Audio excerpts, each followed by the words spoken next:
السلام عليكم ورحمة الله وبركاته.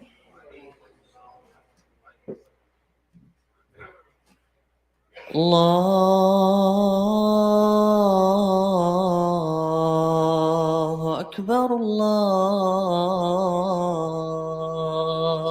أكبر الله أكبر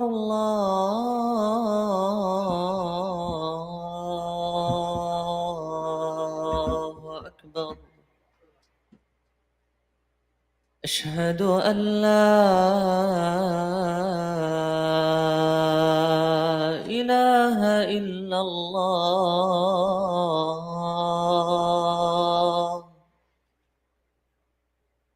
أشهد أن لا إله إلا الله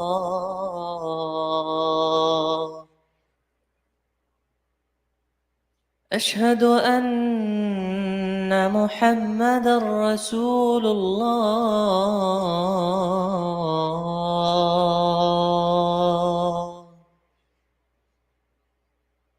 أشهد أن محمدًا رسول الله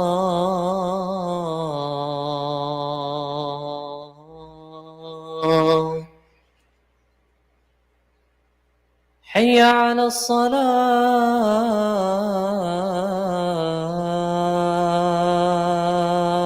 الصلاة حي على الصلاة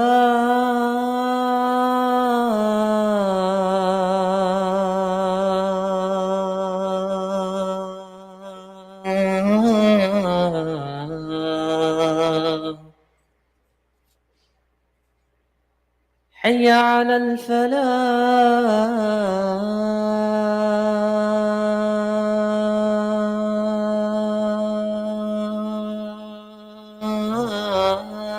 الفلاح حي على الفلاح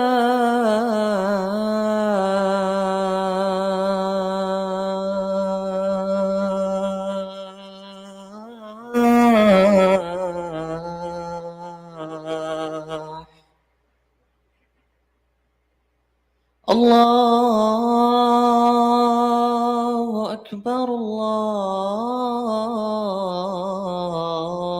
الله أكبر لا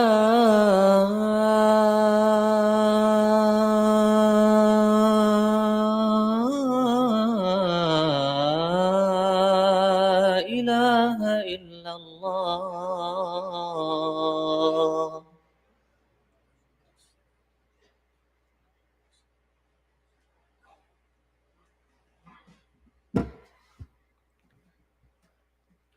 إن الحمد لله نحمده ونستعينه ونستغفره ونعوذ بالله من شرور أنفسنا ومن سيئات أعمالنا.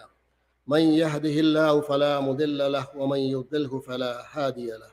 واشهد أن لا إله إلا الله وحده لا شريك له واشهد أن محمدا عبده ورسوله. يا أيها الذين آمنوا اتقوا الله حق تقاته ولا تموتن إلا وأنتم مسلمون. يا أيها الناس اتقوا ربكم الذي خلقكم من نفس واحدة وخلق منها زوجها وبث منهما رجالا كثيرا ونساء واتقوا الله الذي تساءلون به والأرحام إن الله كان عليكم رقيبا. يا أيها الذين آمنوا اتقوا الله وقولوا قولا سديدا يصلح لكم أعمالكم ويغفر لكم ذنوبكم ومن يطع الله ورسوله فقد فاز فوزا عظيما. إن أصدق الحديث كتاب الله وأحسن الهدي هدي محمد صلى الله عليه وسلم وشر الأمور محدثاتها وكل محدثة بدعة وكل بدعة ضلالة. رب اشرح لي صدري ويسر لي أمري واحلل عقدة من لساني يفقهوا قولي. Dear brothers and sisters in Islam, we live in a capitalist society where economic ups and downs are always happening. And we are in such a position where we could be going down, or for some people it's already down. Some people have lost their jobs. Some are afraid that they might lose their jobs. Those of us who are retired are concerned about our stock portfolio. That's what we look at. And if you look at the market, is down today pretty bad. And those who deal in real estate, they're also concerned it's going to go down. So what is that? How does it relate to my khutbah today? Well, as Muslims, we always go to Quran and Sunnah for advice. Because Prophet ﷺ said, Tamim al-Dari, who was a Christian from Palestine who became a Muslim at a very late period, about 9th Hijri, Prophet ﷺ taught him, Ad-Dinu Nasiha. The religion is advice, religion is all good, religion is guidance, however you want to translate it. So we look for nasiha in the deen for everything we do. So I found a few hadiths and ayahs that we can kind of internalize it, learn from it, act on it, and make us realize that things are not as bad because of our faith in Allah subhanahu wa ta'ala. This is one of the first hadiths. Prophet sallallahu alaihi wasallam said, Al-ghina, ghina nafs. The wealth or richness lies in the richness of the soul. People may think that wealth is, of course, all of us think wealth is abundance of money, such as stocks, real estate, trade, business, well-paying jobs, and so on. And if we think that if we don't have that we're not rich. But the Prophet ﷺ drew our attention to the true meaning of wealth when he said, لَيْسَ الْغِنَى كَثْرَةُ الْعَرْضِ وَلَكِنَّ الْغِنَى غِنَى النَّفْسِ. Wealth is not about abundance, but wealth is the richness of the soul. Let's get more into that. How many people do we know who have lots of money, but they're really poor? They're always afraid that they don't have enough, and you'll find that more in the rich than the poor.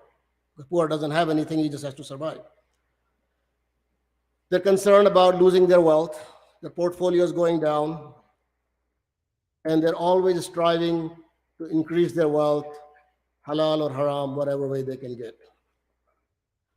They're stingy in spending because they think that their money will run out. People have approached me with this question that if you keep giving in charity, your money will run out.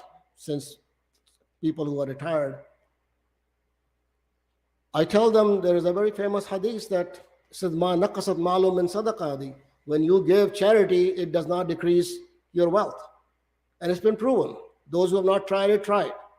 Not that you give everything you've got. If you have the faith, you could, but give away more, and inshallah, more wealth will come to you.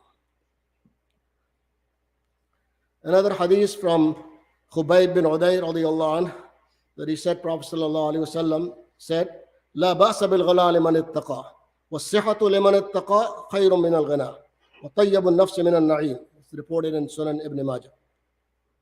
Translation approximately: there is no harm in being rich for the one who has piety or taqwa. If you have the taqwa of Allah, there's nothing wrong with being rich. There have been many rich people in Islamic tradition who are very good. Abdul Rahman ibn Auf, Usman Ghani, there is so many in this. If you read the seerah, you will find out. The next part says the health for one who has piety is better than the wealth. But we all know that. If you don't have the health, then what is wealth going to do for you? No matter how much money you have, it goes to waste if you can't be treated. Closest example was the founder of Apple, Steve Jobs, died at a very young age because nothing could cure him. So if you don't have health, the wealth is useless. And Prophet further said, a good soul is a blessing. So you got to have good soul, you got to watch your health, and wealth will inshallah come to you if you stay on the right path. In Surah Taha, Allah subhanahu wa ta'ala says, وَلَا تَمُدَّنَ عَيْنَيْكَ إِلَى مَا مَتَّعْنَا بِهِ أَزْوَاجًا مِّنْهُمْ زَهْرَةَ الْحَيَاةِ الدُّنْيَا لِنَفْتِنَهُمْ فِيهِ وَرِزْقُ رَبِّكَ خَيْرٌ وَأَبْقَى. Do not extend your eyes towards that by which we've given enjoyment to some of them. Isn't that what we do? We're always looking at people who are very rich and say he has so much and so on and I don't. So Allah subhanahu wa ta'ala has given them the splendor of world. and they are being tested with it. But ayah says, and the provision of your Lord is better and more enduring. We all know the story of Qarun. I'm sure you've heard it many times. Just in a couple of sentences, people remind he was so rich that I don't know if anybody as rich has been born yet. People kept reminding him to be thankful for what you have. He said, no, it's all because of me. And people were looking at him when he got out, that, oh, look how well he's dressed and so on. What did he do? He was buried in the ground, and people said, we wish we had not wished, and I'm glad Allah didn't make us like them. So just having wealth and following wealth is not the panacea, is not the cure that we always should be looking for. Prophet ﷺ also said, be content with what Allah has apportioned to you, and you will be the richest of people. So if you are thankful to Allah, and Allah subhanahu wa ta'ala, in shakartum la azidannakum, if you thank us, we will give you more. So if you're thankful to Allah subhanahu wa ta'ala, don't look at other people who are richer than you. Just be thankful for what Allah has given you, and you will feel richness. There are people we see who look like they're rich, and they look like they're happy with their wealth, because they always try to show off as that. You don't know how they're being tested. Everybody is tested in this world. Some are in the front, some are inside, in the back. They may have miserable family life. They may have other issues. They may have legal battles, health issues. We don't know. Everybody is challenged. So don't always look at somebody who is very rich and you think they're happy and you wish you could be like them. May Allah make us like that, give us more health so we can give more sadaqah. Nothing wrong with that. But don't be just caught up on that. Look at the people below you if they're happy with their life, and don't be looking at the people above you. Because if you are always thinking of poverty, or you will become poor, that's a disease of the heart. There is another narration of the authentic hadith. Prophet ﷺ asked Abu Dharr radiallahu anhu. He said, do you think, Prophet ﷺ asked him, oh Abu Dharr, do you think a lot of money is wealth? Of course, like anybody else. He said, yes, Rasulullah sallallahu alaihi wasallam. He said, do you think that a lack of money is poverty? He said, of course. Yes, Prophet sallallahu alaihi wasallam. So he answered, richness is the richness of the heart, and poverty is the poverty of the heart. So those who are rich in their heart, they are the rich ones.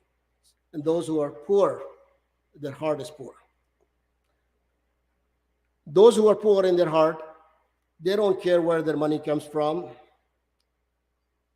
They may cheat, bribe, steal, and that's true in this country and all over the world. Political leaders, military leaders, sometimes, whoever they are, they're just trying to get more and more and not worrying about how that comes to them. Their heart is corrupted, and this prevents them from achieving any good. Now, don't take me wrong, there's nothing wrong with working and earning and trying to make an honest living. Because we're taught this dua, رَبَّنَا آتِنَا فِي الدُّنْيَا حَسَنَةً وَفِي الْآخِرَةِ حَسَنَةً وَقِنَا عَذَابَ النَّارِ. I'm sure everybody knows that we're asking Allah subhanahu wa ta'ala to give us good in this world and go to the akhirah. The first thing we ask for is حَسَنَةً فِي الدُّنْيا. So we should be asking for that, and there's nothing wrong with it. You gotta survive, you gotta live, and live according to the standard that Allah subhanahu wa ta'ala has given you. So nothing wrong with reaching that, as long as you're content with what you get and you don't do dishonest deals and in your trade or in your job or in your profession, whatever it is that you do, be honest in your living, and Allah subhanahu wa ta'ala will increase your rizq, inshallah. The problem that we face is, Allah subhanahu wa ta'ala said that Malu al-banuna zinatul hayat dunya, that wealth and children are the beauty of this world. And we are all human beings, so Quran reflects our personality. That's how we are. But we need to be cognizant of the fact that wealth by itself is not the means, because that will only last for so long.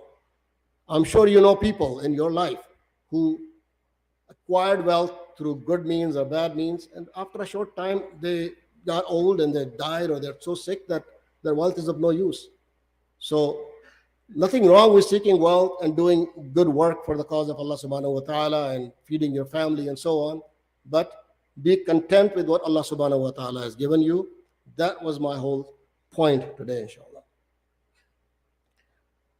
How many people that we know who have wealth are content? Actually, we find that more rich person is, more he thinks he's afraid of losing his wealth or things going down. They try to find ways to not do charity. When Ramadan comes, people, some of my rich friends, they're always finding ways, loopholes. Can we do this in zakat? Can we do this in zakat? Try to reduce their zakat obligation. I said, look, fatwas are there. Study them. There is no IRS auditing you. It's between you and Allah what you give. But if you give more, give what the right of the poor, inshallah, you will get more. That's the simple fact. So don't try to find loopholes in your wealth, especially if you are wealthy, because if somebody is wealthy and let's say they have $1 million, that means they have to give $25,000 in zakat. And they say, oh, that's a lot of money. And somebody has more, they have to give more. So don't try to shortchange that. If you give in the way of Allah, Allah subhanahu wa ta'ala will give you more, inshallah.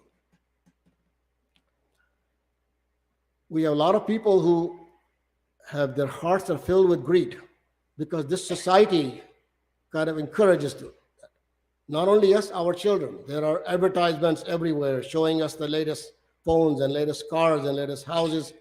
No matter what we have, we're always getting something, looking for something better because society is encouraging us to do that. And we get programmed into that. Our kids get more programmed into that. So again, as technology evolves and we get things that helps our lives, there's a need for it, do it, nothing wrong with it, as long as you can afford it, but don't go into debt or just to acquire new things, and that will cause problem later. There is a saying by a Tabai, which was a generation after the Prophet ﷺ. He did not meet the Prophet, but he met the Sahaba. He's from Basra, and his name is Amir bin Abdul Qais. And he said, he reads 4 verses from the book of Allah in the Quran. He said, I recite them in the evening, that I do not care how the evening passes. So he puts his trust in Allah. He said, I recite them in the morning, that I don't care what has become during the day. And these ayahs are the following. First one is from Surah Fatir, ayah number 2. Allah subhanahu wa ta'ala says, مَا يَفْتَحِ اللَّهُ لِلنَّاسِ مِنْ رَحْمَةٍ فَلَا مُمْسِكَ لَهَا وَمَا يُمْسِكْ فَلَا مُرْسِلَ لَهُ مِنْ بَعْدِهِ وَهُوَ الْعَزِيزُ الْحَكِيمُ. Whatever Allah opens for people of mercy, He does not withhold it. So whatever you're going to be given, you are going to be given. What He holds, there is no one who has sent after Him. He is the exalted one. So that's one thing, that whatever is written for you is going to come to you, inshallah, no matter what. Second ayah that he was reciting is from Surah Yunus. Says ayah number 107. When yuridka bi khairin fala radda li fadli yusibu bihi man yasha'u min ibadi. And if He desires you well, none will turn away from His bounty to afflict with whoever He wills of His servants. So Allah subhanahu wa ta'ala has written something good for you, inshallah, I'll come to you regardless. This is Surah Yunus, ayah number 107. The third ayah is from Surah Hud. Allah subhanahu wa ta'ala says, وَمَا مِن دَابَّةٍ فِي الْأَرْضِ إِلَّا عَلَى اللَّهِ رِزْقُهَا وَيَعْلَمُ مُسْتَقَرَّهَا وَمُسْتَوْدَعَهَا كُلٌّ فِي كِتَابٍ مُبِينٍ. And there is no animal on the earth except that Allah has His sustenance. He knows His resting place and His custodianship. So whatever risk is going to come to you, it's been written for you. Inshallah, you will get it. So that's another ayah we could read. And the last one is from Surah Talaq, ayah number 7. Says, سَيَجْعَلُ اللَّهُ بَعْدَ عُسْرٍ يُسْرًا. Allah will make after hardship ease. So if you're going through a hardship, remind yourself that after every hardship, inshallah, ease will come. Time will pass, and you will inshallah achieve this. And that's why one of the Prophet ﷺ's supplication du'as, he said, Oh Allah, I seek refuge in you from a heart that does not fear, and from a dua that is not hurt, and from a soul that is not satisfied, and from the knowledge that does not benefit, and I seek refuge from you from all these 4.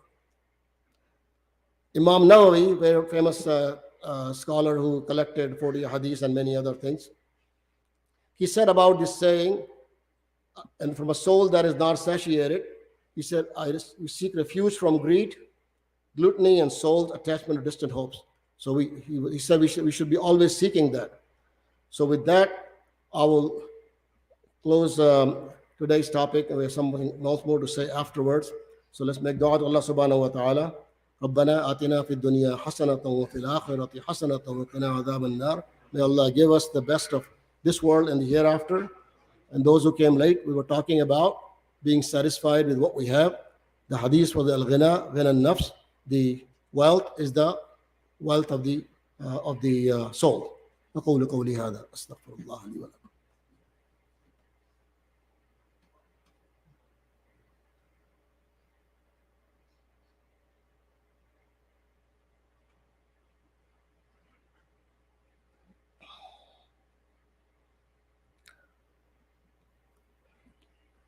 Alhamdulillah wa salatu wa salam ala Rasulillah sallallahu alayhi wa sallam. In the leftover time that we have, we're going to cover similar topic, that we seek guidance in our deen, from the Quran and the Sunnah of the Prophet sallallahu alayhi wa sallam. Because Quran says in Surah Qalam, وَإِنَّكَ لَعَلَىٰ خُلُقٍ عَظِيمٍ, the Prophet sallallahu alayhi wa sallam was on the best of the character. So we seek guidance from Quran, and we see his life, how he lived, and we go with that. Good morals and characters are very important in every age. But the materialism that is rampant in this country and all over the Western, actually all over the world, we're always seeking more and more. And Islam teaches us contentment, like I talked about. There is another famous hadith that I want to just give you a gist of, since we have a little bit of time left. It says, Abu Sa'id al-Khudri radiallahu anh said, Prophet sallallahu alaihi wasallam said, "Ma qalla wa kafa khayrun mimma kathura wa anha." This is reported in Sahih and Ahmad. A little that suffices is better than abundance that distracts. Let me repeat. A little that suffices is better than an abundance that distracts. A lot of wisdom in these words, because there's nothing wrong with having more.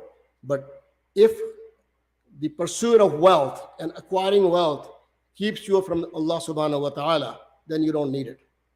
So if you have little, and it's insufficient, is better than just seeking abundance and forgetting what's halal, haram, and so on.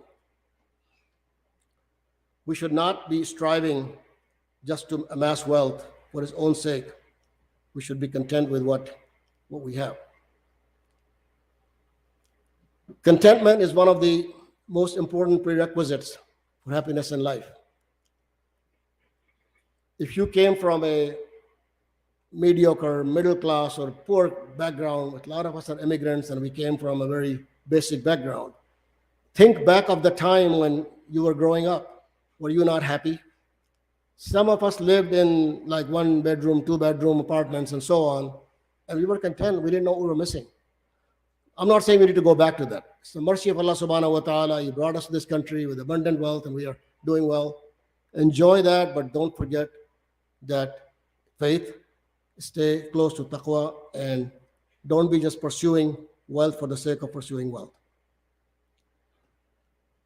As I said earlier, one way to look at is, instead of looking at people who are very rich, of course, if they have acquired wealth through halal means that they have better, you can learn from them. There is nothing wrong with that. But don't look at people who have less and they're content with it. Like I said, the advertising that goes on, beautiful cars, beautiful houses, handsome men and women showing all this, makes you want to have that. And our kids also fall into that trap because they grow up just watching this. Then they always want those things. Many people drive cars that are beyond their needs. Beyond their need, they can afford. Only sometimes they acquire these fancy cars for the wow factor. If Allah subhanahu wa ta'ala has given you the right amount of wealth, go ahead and buy it by all means. Something that makes you happy, nothing wrong with that. But don't just go for the wow factor that other people will admire you and you go broke trying to finance that car. And I said children are the same. They grow up. We at least have something to go back to because a lot of us didn't grow up as well off. These children are growing up in affluent homes, and what we call affluenza is like a disease that they just expect everything to happen to them and everything be given to them. So everything they see, they want it, they expect it. How can we teach them to be content if we're not content ourselves? Instead of wanting everything we see, we need to learn to resist. Take a break, take a step back. And if children see that in you, inshallah, they will also think through. Like, don't just because it's so easy with credit cards and offers to go and just get the latest gadget that comes out there. You don't even have to pay anything. If there's a genuine need or cause or something, you can do it, but don't just get it for the sake of getting it. And it's really a dilemma that we have because Allah subhanahu wa ta'ala made us وَإِنَّهُ لَحُبِّ الْخَيْرِ لَشَدِيدٌ. Allah subhanahu wa ta'ala used the word khair, which is wealth, that we love wealth. And it says, indeed, He's the love of wealth intensely. So this is something we always have to fight. There's nothing wrong with it. It's part of our nature. As long as it gives us closer, makes us closer to Allah, doesn't make us lose our faith, it's okay to acquire wealth. Also, describing the people, Mu'minun, in Surah Al-Furqan, Allah subhanahu wa ta'ala in one ayah says, وَالَّذِينَ إِذَا أَنفَقُوا لَمْ يُسْرِفُوا وَلَمْ يَقْتُرُوا وَكَانَ بَيْنَ ذَلِكَ قَوَامًا.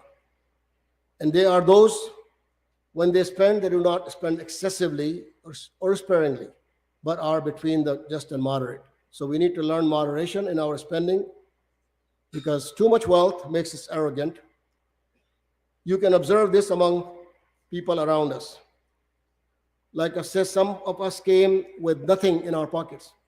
And I can see that probably looking around, most of us are immigrants. And we came here to get educated or for business or whatever. And then you become successful through your trade or profession. And they become arrogant. They think that this is all because they were smart and they acquired that. I remind them of the story of Qarun because he thought he was smart because he was able to do that. But Allah subhanahu wa ta'ala was testing it. Wealth or poverty is nothing but a test from Allah subhanahu wa ta'ala. If you're written to be rich, you're going to be rich regardless. You're going to be written to be poor, you're going to be poor. Doesn't mean that you sit there and just relax. You don't know what you're written for you. So go strive. It's good to go earn for your family. But you should be humble and thankful to Allah subhanahu wa ta'ala what He has given you. As we end our talk today, just a different announcement. We have a brother who is going to do Shahada, inshallah. And I want to take some time before, while I have your attention, that this is a new beginning for this brother. And we should join him in the Shahada. Some scholars say that when somebody's taking a Shahada, you should take the Shahada with him. Internalize that message.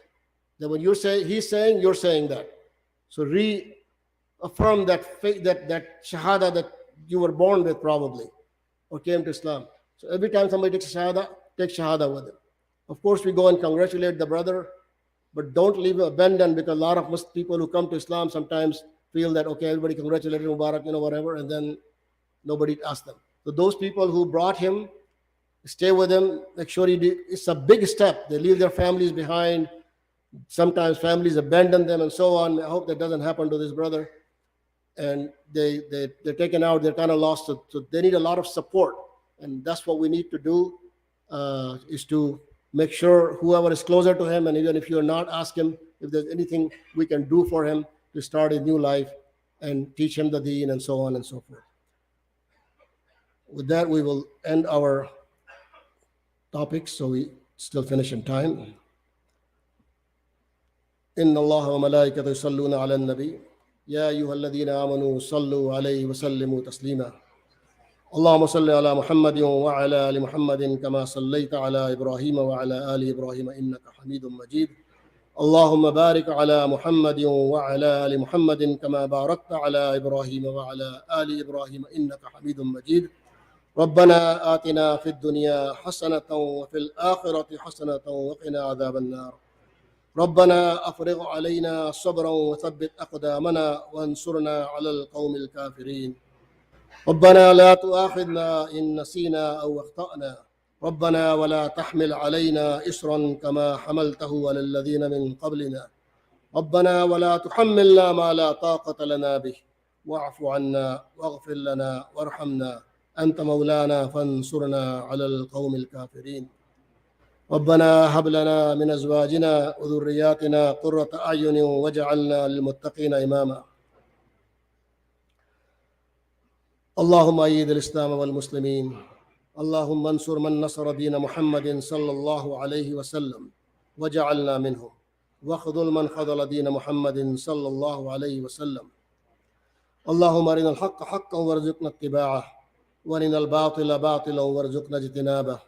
اللهم ثبتنا على الإسلام، اللهم نور قلوبنا بنور الإيمان، اللهم اغفر للمؤمنين والمؤمنات الأحياء منهم والأموات. عباد الله رحمكم الله، إن الله يأمر بالعدل والإحسان وإيتاء ذي القربى وينهى عن الفحشاء والمنكر والبغي يعظكم لعلكم تذكرون. اذكروا الله يذكركم وادعوه يستجب لكم، ولذكر الله تعالى على أولى عز وجل أتم وأهم وأكبر، والله يعلم ما تصنعون. وقم الصلاة. Please establish your line. I'll ask our brother Hafiz, young man, Fuad, to lead the Quran, lead the prayer. As we get older, our voices are getting heavier, so we'll, inshallah, have a beautiful recitation by him. Jazakallah khair.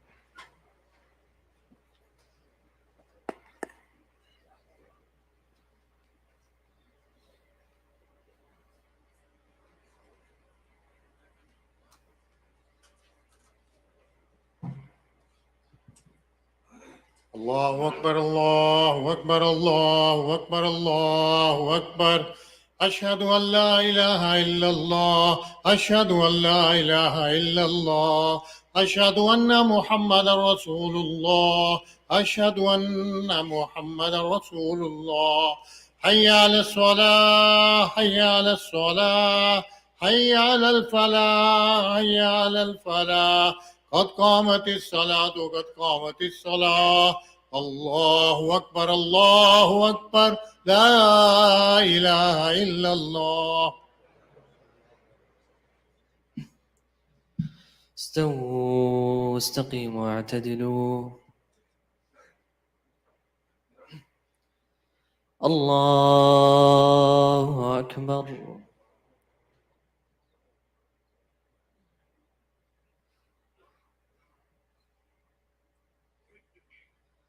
الحمد لله رب العالمين الرحمن الرحيم مالك يوم الدين. إياك نعبد وإياك نستعين. اهدنا الصراط المستقيم صراط الذين أنعمت عليهم غير المغضوب عليهم ولا الضالين.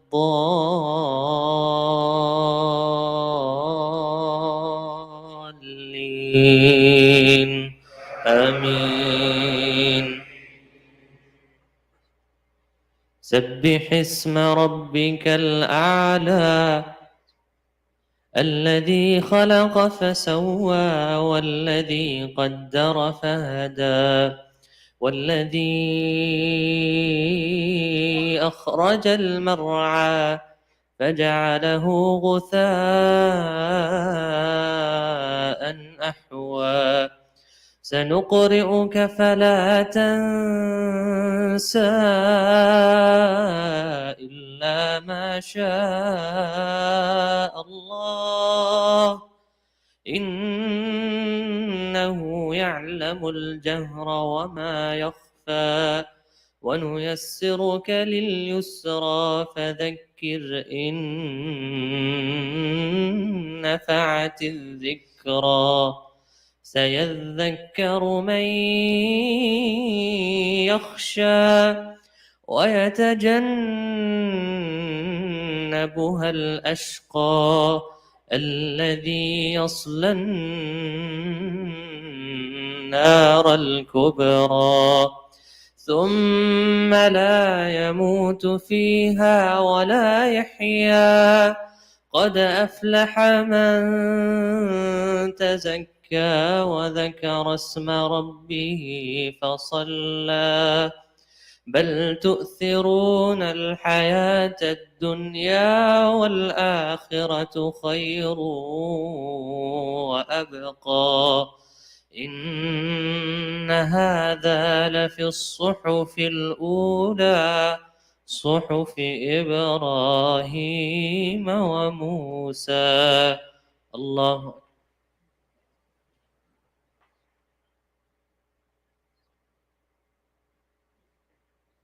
سمع الله لمن حمده. الله أكبر.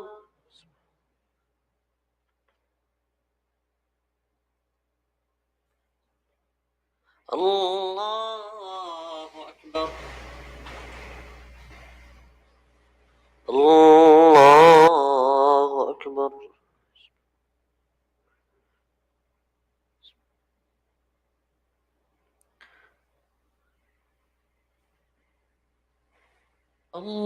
الله أكبر. الحمد لله رب العالمين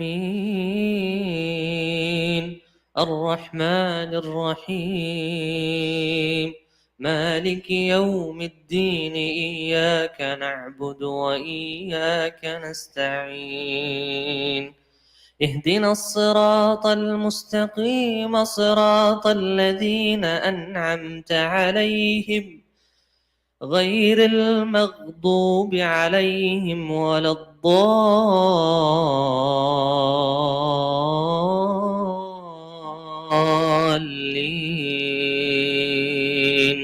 آمين. أفلا ينظرون إلى الإبل كيف خلقت وإلى السماء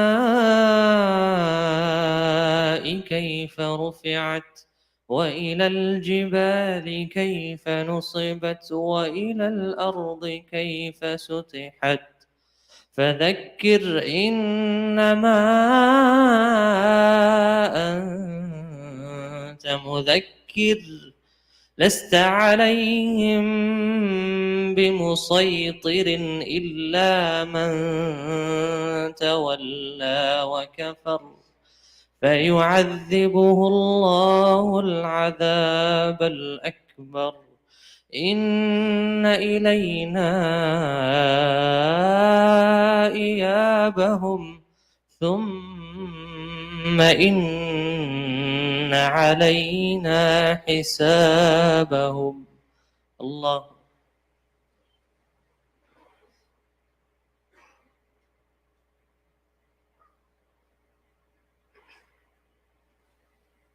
سمع الله لمن حمده. الله أكبر.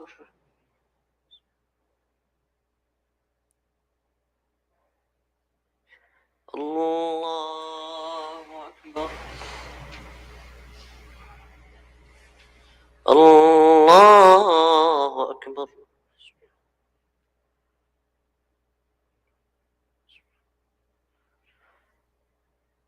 الله أكبر.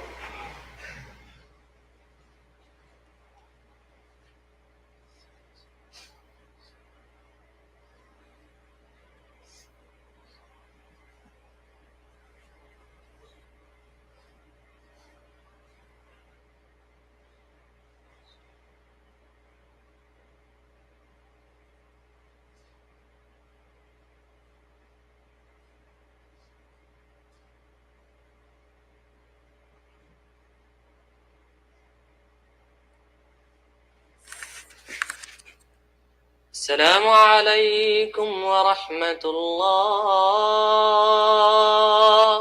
السلام عليكم ورحمة الله.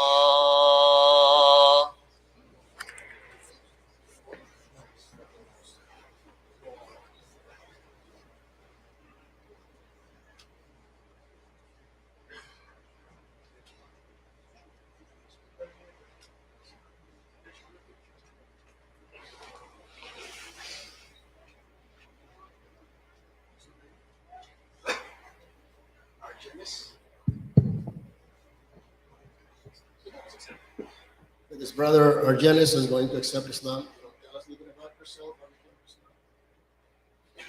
No problem. First question we ask is nobody forced you into this, you're doing it out of your own will. Yes. So Shahada is a very simple step. I want to say a few Arabic words, and you say after me the best of your ability, and then we'll inshallah translate that for you. And I recommend everybody who's listening, please, in your heart at least, remind, repeat the Shahada, that's like you're taking the Shahada also. So start. Ashhadu Ashhadu an allu la ilaha la ilaha illallah illallah wa ashhadu ashhadu anna Allah Muhammadan Muhammad abduhu abduhu wa rasuluh. rasuluh. I bear witness I bear witness there is no one worthy of worship that there is no worthy of worship besides Allah. besides Allah. I bear witness I bear witness there is no prophet but Muhammad sallallahu alaihi wasallam that there is no prophet. Muhammad sallallahu alaihi Muhammad wasallam is his messenger and slave. Muhammad is his messenger and slave. Mabruk, congratulations to your new life. May Allah make it easy for you.